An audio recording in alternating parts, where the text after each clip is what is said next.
자, 우리가 그 성령님에 대한 사역을 논할 때에 많은 그 보수적인 그 신앙을 가진 사람들 가운데 유독 더 이렇게 자기 신학의 색채가 강한 사람들의 그 주장이 무엇이냐면, 성령님은 오직 구속사역에만 이렇게 올인하시는 분으로 이렇게 결론을 지을 때가 있습니다. 그러니까 이 말씀을 드리는 이유는, 자, 지금 우리가 은사장의 연장선상을 우리가 보고 있는데, 그런 부류에 속한 사람들은 성령의 온전한 사역은 사람의 영혼을 거듭나게 하고 영혼을 견인하는 그런 역할에만 한정지어서 성령님이 역사하신다라고 그렇게 정의를 내리고요. 이렇게 고린도전서 12장에 나오는 그런 은사들은 이전에 사도시대에 그쳤다라고 그렇게 믿고 있는 사람들이 있는 것입니다.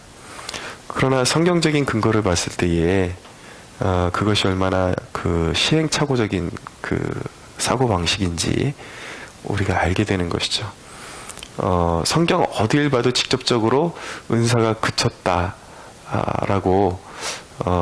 장담할 만한 직접적인 언급이 있는 구절은 전혀 없습니다. 오히려 우리 신앙생활의 구속사역이 가장 중심에 있지만, 그 구속사역을 이루어가는 과정 가운데 교회를 세우는데 필요한 아주 중요한 영역도 있다라는 거, 성령님이 그 모든 영역을 관할하신다라는 것을 이해하는 것이 참 중요하죠. 그래서 구속사역을 무시하는 것이 아니라 고린도전서 12장의 초두에 나오는 것이 무엇이냐면 바로 그 부분을 정확하게 짚어주죠. 누구든지 성령이 아니고서는 예수를 주시라 할 수 없느니라. 이것이 바로 이방신을 섬기는 사람들과 예수 믿는 사람들의 분명한 차이임을 말씀해주고 있는 것입니다. 성령이 오시면 구속사역이 일어나죠. 그래서 구원의 역사가 일어나면서 한 영혼이 예수를 진실한 마음으로 나의 구주이십니다 라고 고백하는 사건이 일어나게 되는 것이죠. 그 구원의 생명이 한 영혼에게 장착되고 난 이후에는 구원의 삶에 필요한 것들을 성령님이 또 공급해 주시기 시작합니다. 특별히 그 주님의 몸된 교회가 주님께는 가장 중요하기 때문에 교회 생활할 때 어떻게 서로에게 신앙에 유익이 되고 덕이 될 수 있는지, 덕을 세울 수 있는지에 대한 그런 은사들을 필요에 따라서 성령께서 각 사람에게 나누어 주시는 것이죠. 이 대목을 에이든 토저 또한 동의하면서 이렇게 말씀하고 있습니다. 나는 성령님의 은사가 계속된다고 믿는다. 또한 나는 성령님의 모든 은사가 교회에서 나타나야 한다고 믿는다. 그런데 어떤 사람들은 성령님의 품위를 손상시킨다. 그들은 사도들의 죽음과 더불어 성령님의 은사가 중지되었다고 주장한다. 나는 왜 그들이 자의적으로 그런 시점을 정했는지 도저히 이해할 수 없다. 신약교회는 성령의 불에서 태어났다. 그러므로 우리가 신약교회처럼 되려면 역시 성령의 불에서 태어나야 한다 라고 그렇게 주장을 했습니다. 세상에 무릎 꿇지 말라는 그런 자신의 저서에서 이런 주장을 했죠. 저 또한 분명히 이 견지가 옳은 견지라고 생각을 합니다. 물론 왜 사람들이 은사 중지론까지 가게 되었는지 납득할 만한 그런 이유는 있다고 생각을 합니다. 무엇이냐면 이 소위 은사주의자들 가운데 건강하지 않은 그런 모습들, 엇나간 모습들이 제법 있었기 때문에 잘못된 은사의 현상들, 그리고 그런 은사주의자들이 어떤 지나친 그런 어떤 번영주의 이런 쪽으로 자꾸 연결이 되기 때문에 그것이 교회의 폐단을 가져오니까 그것을 아예 뿌리를 이렇게 잘라버리려는 그런 움직임이 이제 있었던 것인데, 우리가 성경을 하나님의 말씀을 받을 때에는 어떤 그런 시대적인 오류나 이런 것이 있다 그래서 그 대목을 삭제하는 것이 아니라 어떻게 하면 건강하게 그 모습을 다시 찾아갈 수 있을까, 회복시킬 수 있을까, 이런 견지에서 성경을 바라봐야 되는 것이고, 결코 인간이 자의적으로 성경을 잘라내서는 안 되는 것이죠. 왜 이런 폐단들이 일어났을까를 생각하고, 그렇지만 우리 주위에 찾아보면 또 은사들을 건강하게 또 잘 활용하시는 분들도 분명히 있다라는 것을 우리가 잘 이렇게 견지하면서 건강한 그런 은사를 교회 안에서 회복할 수 있도록 그렇게 우리는 주의를 기울여야 할 것입니다. 그러니까 은사주의자들에게만 은사가 필요한 것이 아니라 하나님의 건강한 교회에는 반드시 그 성경에 나타나는 괄목할 만한 역사들이 함께 일어나야 한다라는 거, 그리고 건강한 견지에서 말씀과 더불어서 우리가 건강한 은사들은 우리에게 약속된 것이기 때문에 우리가 사모할 만한 것이지, 결코 그것을 막 인간이 재단하고 그것을 뿌리채 뽑으려고 해서는 안 된다라는 것을 우리가 알아야 되는 것이죠. 그리고 사도 바울이 그렇기 때문에 그런 현상들 때문에, 부작용들 때문에 오늘 이 말씀을 우리에게 주시는 거거든요. 그러니까 어떻게 하면 은사를 바르게 사용할 수 있는지를 배워서 교회에 바르게 활용을 해야 되는 것이지, 그래서 통째로 부정하려고 해서는 안 되는 것입니다. 중요한 것은 무엇이냐면, 이 은사가 주어질 때에 나타나는 그런 개별적이고 독단적인 그런 모습들, 사람들의 그런 자기 주장, 자기를 내세우는 것, 이것이 문제가 되는 것입니다. 그러니까 고린도 교회 안에 이런 신령한 은사들이 있긴 했는데, 그 은사들을 이렇게 서로 이렇게 견제하면서 유익이 되게끔 사용한 것이 아니라 서로 자기를 드러내려고 하고, 자기가 받은 은사가 마치 최고인 것처럼 그렇게 서로 비교하고 자랑했던 성숙치 못한 모습이 있었던 것으로 보여집니다. 그러니까 바울이 가장 지금 오늘 본문에 이르러서 가장 먼저 지적해 주는 것은 무엇이냐면, 한몸 의식을 깨닫게 해주는 것입니다. 너희가 서로 따로따로 이렇게 놀 수 있는 것이 아니다. 다른 존재가 아니다. 우리 모두가 사실은 한 성령에 참여한 한 형제들이다 라는 것을 지적을 해주는 것입니다. 13절에 우리가 유대인이나 헬라인이나 종이나 자유인이나 다 한 성령으로 세례를 받아 한 몸이 되었고 또 한 성령을 마시게 하셨느니라.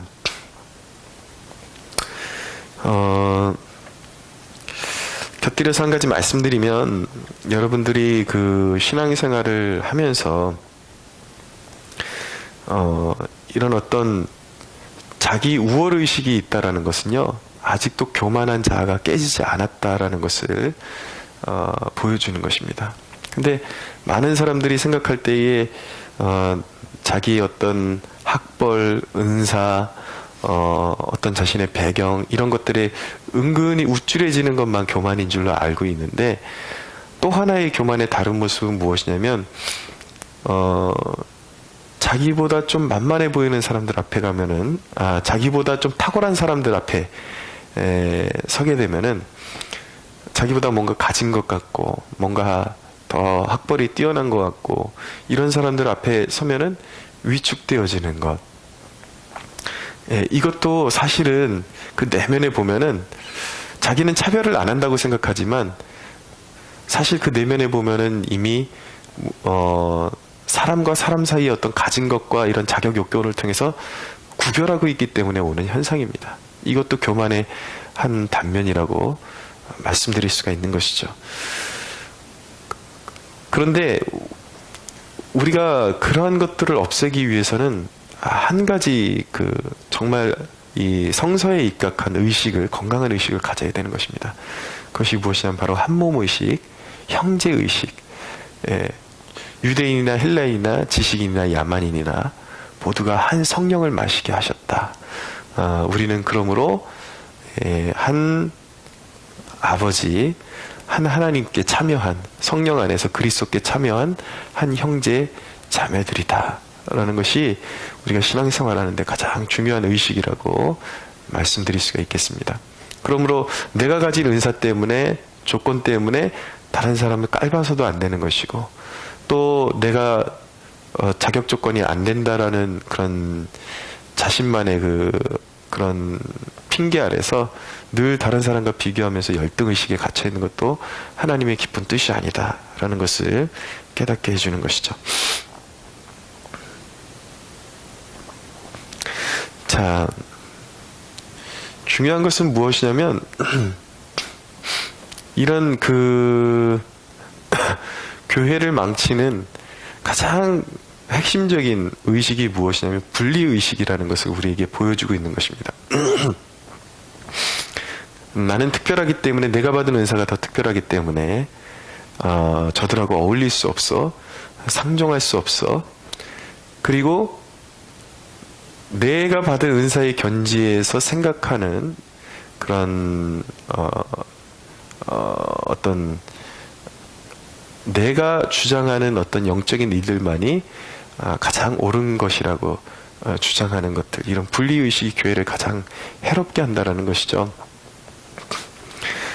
근데 사도 바울이 분명히 은사를 교회에 주신 목적은 서로 유익하게 세우는 것이라고 분명히 말씀하고 있습니다. 그러니까 이 지식의 은사를 받는, 지식의 말씀을 받는 은사도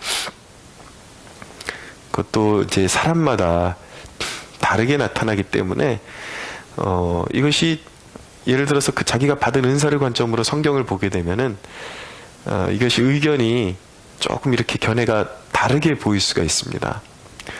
예컨대 신학을 해도 성서 신학을 하신 분과 그리고 조직 신학을 한 사람의 성경을 보는 관점이 차이가 날 수가 있어요. 근데 이렇게 어떤 매체들을 통해서 이렇게 활동을 하게 될 때에 보이는 현상들이 무엇이냐면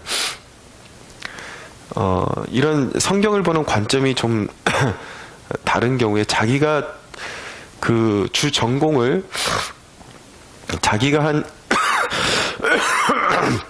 주 전공에 따라서 어떤 성경을 해석하는 관점이 다를 때에 이 사람이 어떤 관점에서 이런 이 구절을 보고 해석을 하고 적용했는지에 대한 이해를 하려고 하지 않고 자기가 바라보는 틀의 관점에서 또는 자기가 선호하는 어떤 언어, 신학적인 개념, 제가 말씀드리는 건 신학적인 그런 개념을 전혀 무시한다라는 그런 개념에서 말씀드리는 것이 아니라 본질이 같은데 상황에 따라서 다른 관점에서 적용이 나올 수 있는 부분에서 달라질 수 있는 부분들을 가지고 내가 배운 어떤 그런 신학적인 관점으로 그것만이 절대적이라고 그렇게 이야기하면서 상대를 세워주기보다는 아주 비본질적인 영역에서 차이가 나는 것들을 끄집어내가지고 깎아내리고 폄하하고 틀렸다고 공격하고 이런 모습들이 굉장히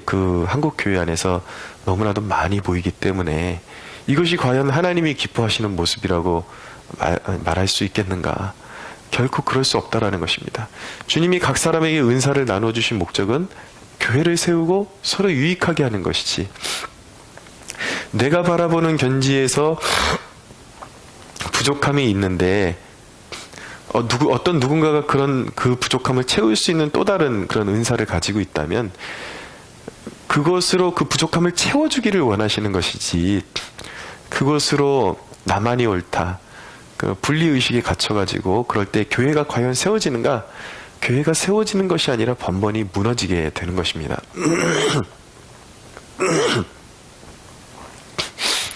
바른 신앙 물론 당연히 바른 신앙을 찾아가야 되는 것이죠. 우리의 신앙의 목적은 바른 신앙을 찾아가는 것이지만, 바른 신앙, 그리고 보수적인 신앙, 이런 이름으로 맹목적인 어떤 그런 비판 의식에 갇혀가지고 다른 사람의 사역을 그냥 무너뜨리는 일에 종사하는 것은 결코 옳은 일이라고 말씀드릴 수가 없는 것이죠.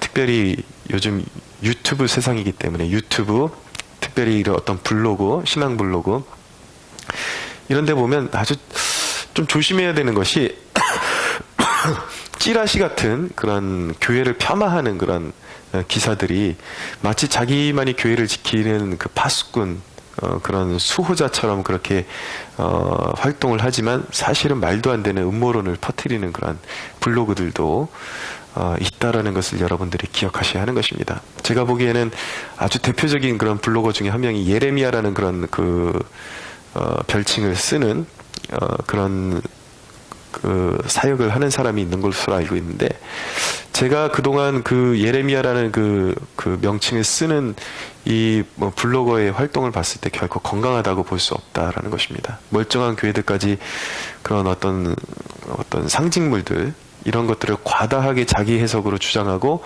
또 어떤 음모론에 끼워 맞춰가지고 교회를 폄하하고 무너뜨리는 이런 주장들에 대해서 우리 기존의 성도들이 지나치게 그런 데 몰입하고 건강한 신앙에 오히려 더 집중하지 못하고 그런 것만 찾아가지고 자기가 하나님 앞에 바로 서 있는지는 거기에 대해서는 오히려 이렇게 갈망함이 없고, 어떤 교회를 그렇게 무너뜨리고 폄하하는 데만 이렇게 사로잡혀가지고 마치 그런 주장을 하는 것이 자기가 교회를 어떤 수호하는 그런 어떤 아주 자부심에 갇혀가지고 대단한 것처럼, 그렇지만 그 결론은 교회를 파괴하는, 이런 쪽에 몸담는 것은 결코 주님의 기쁨이 될 수 없다라는 것을 말씀드리고 싶은 것입니다.